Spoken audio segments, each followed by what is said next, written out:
আমরা জানি প্রচুর কুড়ি আনার জন্য গাছে পটাশ সমৃদ্ধ খাবারের দরকার এবং পটাশের ঘাটতি মিটিয়ে গাছে প্রচুর পরিমাণে কুড়ি আনতে এই তরল খাবারটি কিন্তু সম্পূর্ণভাবে সক্ষম। এই তরল খাবারটি আমি কিভাবে বানিয়েছি, এতে কোন কোন উপাদানগুলি রয়েছে, চলো এক এক করে দেখে নিই। এই তরল খাবারটি তৈরি হয়েছে এই খোসা দিয়ে। এই খোসা দেখছো, এটা আর কিছুই নয়, এটা হচ্ছে আলুর খোসা। এটা জেনে রাখো, আলুর খোসার মধ্যে প্রচুর পরিমাণে পটাশিয়াম আছে। এই পটাশিয়ামকে আমাদের বাগানে জবা গাছের খাবার হিসাবে প্রয়োগ করার জন্য এই খোসাকে ডিকম্পোস্ট করে একটা লিকুইড করতে হবে। কিভাবে তৈরি করব?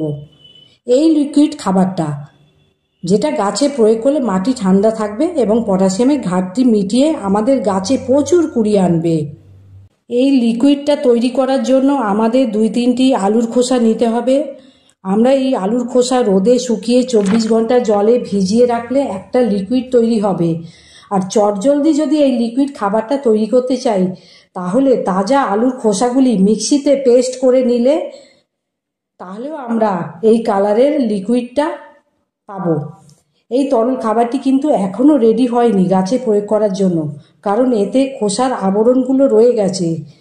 সেই জন্য এই লিকুইড খাবারটা একটা ছাঁকনি দিয়ে ছেঁকে নেব এবং ফ্রেশ লিকুইডটা আলাদা করে নেব। এই ফ্রেশ লিকুইডটা কিন্তু সরাসরি গাছে দেওয়া যাবে না। আমাদের যতটা লিকুইড খাবারটা তৈরি হয়েছে তার সাথে সমপরিমাণ জল মিশিয়ে নিতে হবে। এবার কিন্তু আমাদের এই আলুর খোসার লিকুইড খাবারটা গাছে দেওয়ার জন্য উপযুক্ত হয়ে গেছে। এখন এই লিকুইড খাবারের মধ্যে কিন্তু আছে শুধু পটাশিয়াম। আমি আগে বলেছি জবা গাছের মাটি অ্যাসিডিক হতে হবে, তাই মাটিকে অ্যাসিডিক করতে হলে আমরা কফি পাউডার বা ভিনিগার যে কোনো একটি মিশিয়ে নিতে পারি। কফি পাউডার দিলে 2 চামচ আর ভিনিগার দিলে 2 ছিপি, যে কোনো একটা উপাদান ইউজ করবে। আমরা জানি ভিনিগার বা কফি গাছের মাটিকে অ্যাসিডিক করে এবং মাটির পিএইচ লেভেল ঠিক রাখে। এটা দেওয়ার পর সম্পূর্ণভাবে তৈরি হলো জবা গাছের একটা উপযুক্ত খাবার।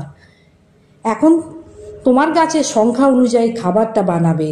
আমি যে 2-3টি আলুর খোসা দিয়ে খাবারটা বানিয়ে দেখালাম, এটা কিন্তু 3 থেকে 4টি টবে দেওয়া যাবে। বেশি টব থাকলে আরও বেশি খাবার বানাবে। আমি জাস্ট লিকুইড খাবারটা বানানো শেখালাম।